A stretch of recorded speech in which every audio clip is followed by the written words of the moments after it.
else printf out of range /n to break the line for next line. इसके अंदर भी हमें इसको ऐड करना चाहिए /n to break the line. ठीक है, इसको एग्जीक्यूट करके चेक करते हैं. Run. There's an error on line number 20. Return. An extra bracket is there. Yes, it's correct now. Out of range है, इसकी वैल्यू 50, आउट ऑफ रेंज 35. ठीक है, 35 को एग्जीक्यूट करते हैं. In range. ठीक है, नेक्स्ट एक्सप्रेशन चेक करेंगे. देखिए ना 35 इसकी रेंज में आ रहा है और जब 50 करेंगे तो 40 से एक्सीड हो जाएगा और 25 से भी एक्सीड हो जाएगा, तो वो बिल्कुल भी एक्सेप्टेबल नहीं है. And the next one is year is divisible by 4. Hint percentage use होता है. ठीक है, नेक्स्ट हमारे पास एक इंट चाहिए. Year, int year equals to for example 2024. if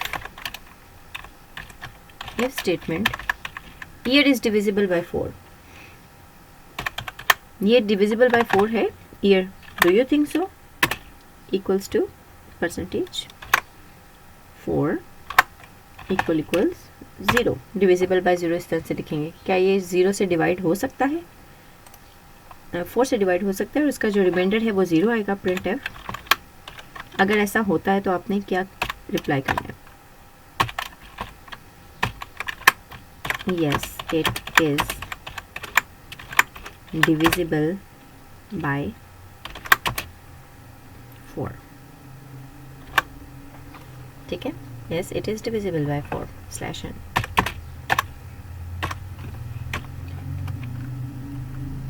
इसको चेक करते हैं. Yes, it is divisible by 4 /n. Next line पे आना चाहिए इसको. In range where is in range?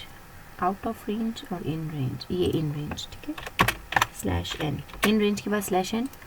Next. अब ठीक है, yes it is divisible by 4. अगर इसकी वैल्यू हम चेंज कर लेते हैं 24 की बजाय 25, क्या वो डिवाइड हो सकते हैं 4 पे? एल्स में आप क्या बताना चाहते हैं? एल्स में आपको ये अगर एक से ज़्यादा स्टेटमेंट्स देनी होती है तो आप ब्रैकेट्स यूज़ करते हैं, अदरवाइज नहीं. यहाँ पे हम प्रिंट एफ विदाउट ब्रैकेट भी काम कर सकते हैं. Not divisible by 4. Value change हो गई यहाँ पे. एग्जीक्यूट करते हैं. Not divisible by 4. एक और एक्सप्रेशन क्रिएट करें. Y speed is not greater than 80. Speed is not greater than 80. अब यहाँ पे आपको दो एक्सप्रेशंस मौजूद हैं? No, only expression. अब इसको सिर्फ एक एक्सप्रेशन को चेक करते हैं, उसको हम यहाँ पे कैसे अप्लाई करेंगे. अगर स्पीड 80 से कम होगी उसी सूरत में हम कह सकते हैं ना speed is not greater than 80. यही बताना है ना, speed is not greater than 80. ये किस सूरत में होगा? जब स्पीड की वेरिएबल के अंदर वैल्यू 80 से कम होगी. एक वेरिएबल डिक्लेयर करते हैं स्पीड, उसकी वैल्यू हम 80 से कम रखते हैं, लाइक 70. अगर स्पीड की वैल्यू कम है या बराबर है 80 के, तो उस सूरत में हम कहेंगे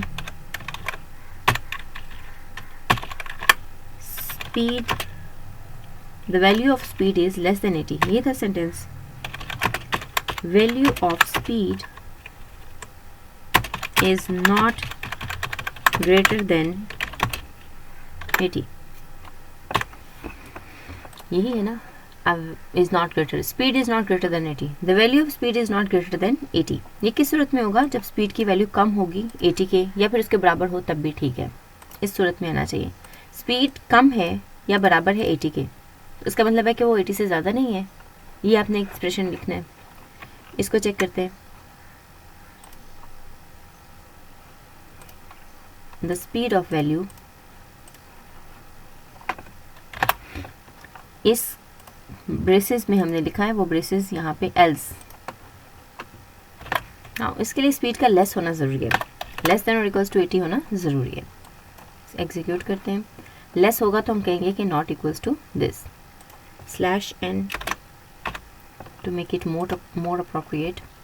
The value of speed is not greater than 80 क्योंकि less than speed is less than or equals to 80। ठीक है, इस तरह से हम इसको नेक्स्ट वाला चेक करते हैं expression y is greater than x and less than z।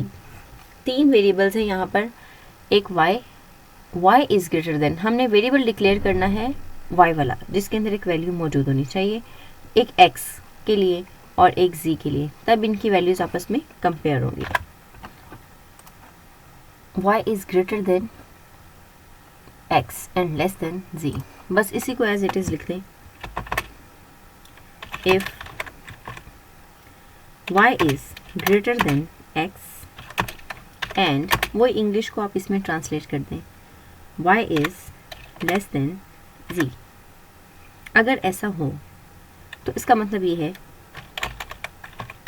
कि आपकी स्टेटमेंट करेक्ट है। मेरे पास अब तीन वेरिएबल्स होने चाहिए यहाँ पे। Int x equals to y is greater than x रखना है, दैट मीन्स कि x अगर 3 है और y को हम ग्रेटर देन x रखते हैं 4, now y is greater than x and less than z, यानी z की वैल्यू y से ज़्यादा होनी चाहिए, लेस देन z। ठीक है,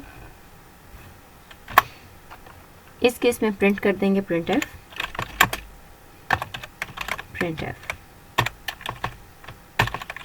yes y is greater than x and less than z।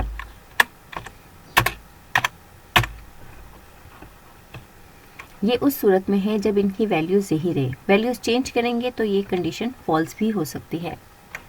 इसको एग्जीक्यूट करते हैं। There is an error on line number 30। How to solve the errors, ये भी हमें सीखने का मौका मिलेगा कि हम किस तरह इसको सॉल्व कर सकते हैं। यस, सेपरेटर्स लगा रहे हैं, सेमीकोलन नहीं, सेपरेटर्स। एक सिंगल लाइन में अगर more than one variable declare करना होता है तो सेपरेटर लगाते हैं। This is separator. इसको एग्जीक्यूट करते हैं फिर से। Yes, the value of speed is greater than 80, उसके बाद हमें /n, we can learn with these errors and mistakes so that we can correct it. Yes, y is greater than x and less than z because हमने उसको values ही वो assign की हुई हैं। Next one is w is either equal to 6 or not greater than 3। w का 3 से कम होना ज़रूरी है, 3 से ज़्यादा ना हो और 6 के इक्वल हो चलेगा। ठीक है, इसको चेक करते हैं, इसको एग्जीक्यूट करते हैं। ये कैसे वर्क करेगा, ये कैसा एक्सप्रेशन है, लॉजिकल ऑपरेटर, जो आपको क्वेश्चन पेपर में चॉइस के दौरान मिलता है। क्वेश्चन नंबर 1 अटेम्प्ट करें या फिर क्वेश्चन नंबर 2 और वो वाला और, ठीक है, और ऑपरेटर, दिस वन। इसका मतलब होता है ऑप्शन, दोनों में से एक चूज करना है। ये क्वेश्चन इसके बारे में है, और ऑपरेटर के बारे में। इसको हम समझते हैं। गिवन सिनेरियो इज w 6 के इक्वल होना चाहिए या फिर यानी ज़रूरी नहीं है कि दोनों करेक्ट हो, या तो 6 के इक्वल हो या फिर 6 से कम हो। w इक्वल्स टू 6 फिर भी ठीक है एक्सप्रेशन, और इनमें से दूसरी ऑप्शन w का कम होना या बराबर होना 3 के, वो भी ठीक है। ये इसका एक्सप्रेशन है। अगर ऐसा होगा तो हम कहेंगे printf correct condition, printf correct. ठीक है, let's execute this. Yes, correct position. इसमें से आपको जो समझ में आए आप कमेंट करके क्वेश्चन कर सकते हैं, पूछ सकते हैं। Thank you so much.